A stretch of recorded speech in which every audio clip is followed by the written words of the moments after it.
Terima kasih Anda kembali bersama kami di Kompas Malam. Saudara, bakal calon Presiden PDI Perjuangan Ganjar Pranowo memberikan sinyal bahwa calon wakil presiden pendampingnya akan diumumkan Rabu besok, tanggal 18 Oktober 2023. Hal ini disampaikan baca pres Ganjar Pranowo saat ditanya awak media mengenai isu nama Menko Polhukam Mahfud MD yang menguat sebagai pendampingnya di Pilpres 2024 mendatang. Ganjar mengatakan inisial pendampingnya dalam Pilpres 2024 akan disampaikan pada Rabu besok.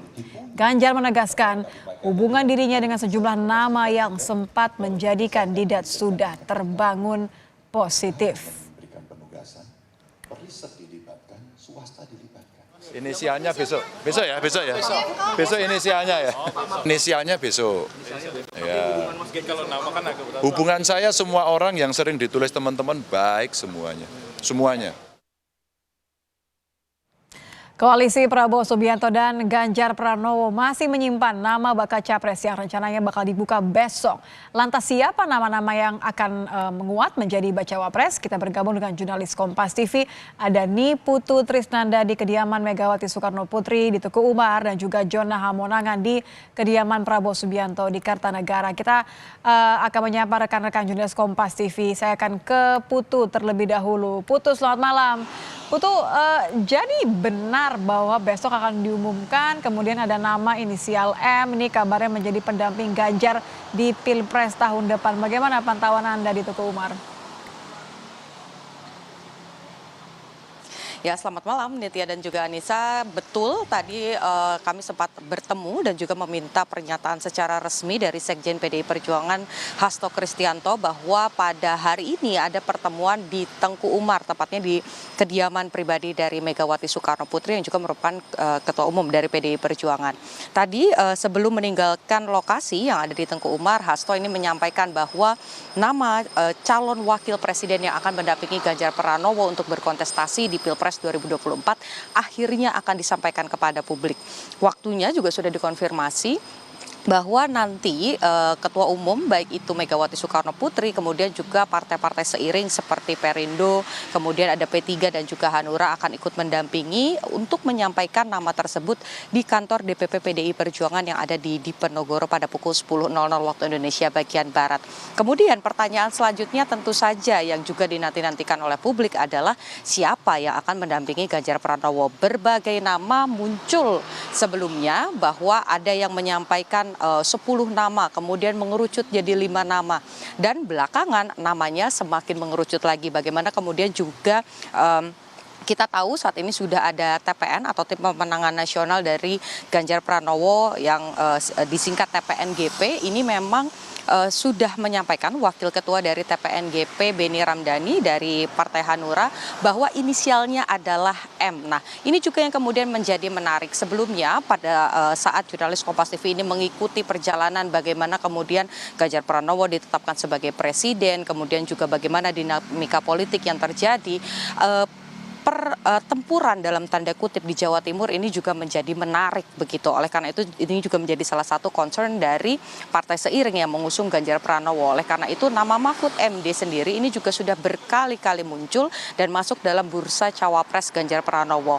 Yang kemudian juga menarik adalah Nitya dan juga saudara, kami mendapatkan sebuah foto yang berisi atau menunjukkan Mahfud MD ini bertemu dengan Megawati Soekarno Putri. Dari salah satu sumber yang tidak ingin disebutkan namanya begitu kepada Kompas TV, ini membenarkan bahwa pertemuan tersebut terjadi di Tengku Umar, kediaman dari Megawati Soekarno Putri. Mengapa kemudian kami juga melaporkan dari titik ini, Nitya dan juga Anissa, ada informasi yang menyampaikan bahwa ada pertemuan sebelumnya di Tengku Umar dengan beberapa pihak. Tadi memang kalau kita mengutip bagaimana pernyataan Hasto, pertemuan ini ditujukan untuk kebutuhan internal saja. Tapi tadi sekitar pukul 8 malam atau 20.00 waktu Indonesia bagian Barat, ada satu kendaraan yang keluar dari Tengku Umar. Memang tidak bisa dikonfirmasi karena pada saat itu kita tidak melihat secara langsung siapa yang mengendarai ataupun juga berada di dalam kendaraan tersebut. Kembali ke analisa terkait dengan nama Mahfud MD sendiri, ini juga menjadi menarik begitu ya, karena kalau kita lihat nama Mahfud MD ini juga memiliki kedekatan secara ideologis. Bagaimana kemudian Mahfud MD ini juga dekat dengan kelompok NU yang basisnya banyak di Jawa Timur, yang juga jadi concern dari PDI Perjuangan untuk kemudian bertarung mendapatkan elektoral di Jawa Timur. Nah, kita nantikan apakah di jam 10 besok nama Mahfud MD ini adalah nama yang dipilih oleh Megawati Soekarno Putri, kemudian juga ada Oso, kemudian ada ketum dari Perindo dan juga Mardiono dari P3. Bagaimana keputusannya kita nantikan besok pukul 10, Nitya. Kalau dari Teguh Umar pukul 10 akan diumumkan, lantas bagaimana dengan pengumuman bacawa pres pendamping Prabowo Subianto? Saya akan tanyakan ke Jona Hamonangan. Jona, selamat malam. Kalau terakhir Prabowo sebut masih konsolidasi, mengerucut menjadi 4 nama sih, tapi belum jelas siapa yang paling menduduki posisi pertama begitu. Ketum PAN Zulkifli Hasan juga sempat menyebutkan bahwa akan diumumkan besok, sama-sama besok. Sudah adakah sinyal nama cawapres Prabowo? Jona. Iya Nitya, kalau kita lihat saat ini memang eskalasi politik semakin tinggi, tensi politik juga semakin memanas dan nama-nama sebenarnya sudah semakin mengerucut. Apalagi kalau kita lihat terkait dengan saat ini kondisi sekarang khususnya eskalasi politik di mana Mahkamah Konstitusi sudah mengabulkan sebagian, di mana ada gugatan capres-cawapres, di mana muncul nama Gibran Rakabuming Raka, ditambah lagi dengan adanya isu akan masuk Golkar. Jadi ini situasi memang sangat dinamis ya. Nah, memang benar terkait dengan adanya statement dari Zulhas di mana besok sudah mulai akan diumumkan siapa nama cawapres yang akan mendampingi Prabowo Subianto, tapi ketika ditanya terkait dengan bagaimana kondisi saat ini, memang kondisi saat ini memang khususnya di kediaman di Kertanegara memang cukup ramai, dan kami sendiri awak media juga berusaha untuk mencari tahu terkait dengan bocoran siapa yang akan mendampingi khususnya untuk besok. Nah, saat ini memang kalau kita lihat di kondisi ini saat ini memang Ketum Partai Gerindra Prabowo Subianto sedang merayakan ulang tahun, jadi cukup banyak perwakilan partai politik yang masuk ke rumah, dan kami sendiri juga berusaha untuk menanyakan siapa pendamping, tapi masih bergeming atau belum ada jawaban. Nah, ketika disinggung terkait dengan apakah nanti cawapresnya adalah Gibran atau tidak, mereka sendiri mengatakan bahwa ini masih harus dirumuskan dan nanti masih harus dibahas. Di mana memang ini gabungan dari Koalisi Indonesia Maju. Apakah nanti yang menjadi cawapres final adalah Gibran atau tidak, ini masih menunggu adanya statement. Mengingat kalau kita lihat saat ini eskalasi sudah semakin meninggi, apalagi pendaftaran capres-cawapres sudah semakin dekat. Jadi memang sudah harusnya nama atau mungkin ada nama yang sudah semakin menyempit. Nah, kalau kita lihat dari statement yang ada minggu lalu di mana ada 4 nama atau ada 4 tokoh yang sudah mengerucut, mulai dari ada tokoh di luar Jawa, ada tokoh yang di dalam di Jawa, baik mungkin Jawa Barat, Jawa Tengah, Jawa Timur. Memang ini belum bisa dipastikan apakah clear nama tersebut keluar atau tidak. Memang cukup banyak nama yang muncul siapa pendamping, mulai dari nama Gibran, nama Erick Thohir, dan juga sejumlah nama lainnya. Yang pasti terkait dengan nama yang tersebut, kami masih menunggu terkait dengan siapa nama yang akan dimunculkan besok, khususnya yang akan mendampingi Prabowo Subianto. Tapi kalau kita lihat terkait dengan eskalasi, di mana besok juga Gibran akan dipanggil untuk datang ke kantor DPP PDI Perjuangan. Apakah nanti akan ada kejutan, mungkin Gibran akan keluar atau mungkin Gibran akan bergabung, di mana rumornya akan digolkarkan atau tidak, masih menunggu keputusan besok, di mana mungkin antara Rabu atau Kamis sudah akan ada keluar nama siapa cawapres yang akan mendampingi khususnya Prabowo Subianto. Oke, Jona, tentu yang menjadi sorotan pertanyaan adalah nama Gibran begitu ya. Meskipun Gibran sendiri menyebut bahwa saya masih menjadi kader PDIP. Tapi bagaimana kondisi di sana? Bagaimana reaksi para ketua umum koalisi pendukung Prabowo Subianto ketika disebutkan nama Gibran? Seberapa besar kemudian Gibran ini berpeluang untuk mendampingi Prabowo Subianto di Pilpres 2024?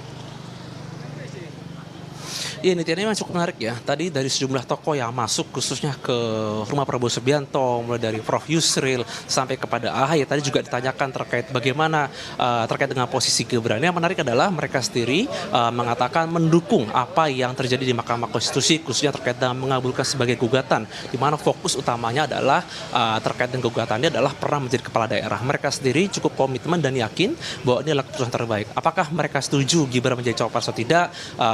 Jawaban yang kami tangkap atau yang kami terjemahkan adalah mereka sendiri menunggu dari apa yang menjadi hasil keputusan khususnya dalam Koalisi Indonesia Maju ini. Apakah nanti ketika para partai ketum koalisi ini setuju atau tidak, mungkin akan dirumuskan besok ataupun mungkin akan dirumuskan mungkin malam ini. Yang pasti saat ini masih banyak tokoh baik partai politik ataupun makin dari tokoh koalisi yang masih berada di rumah, dan apakah mungkin akan terjadi pembahasan yang cukup besar atau tidak, memang masih belum bisa ditafsirkan. Yang pasti adalah nama Gibran saat ini memang cukup kuat, apalagi kalau dibandingkan dengan nama-nama lain yang ada, memang nama Gibran cukup populer yang ada. Kami masih menunggu apakah nanti akan ada nama yang diumumkan siapa pendamping Prabowo Subianto.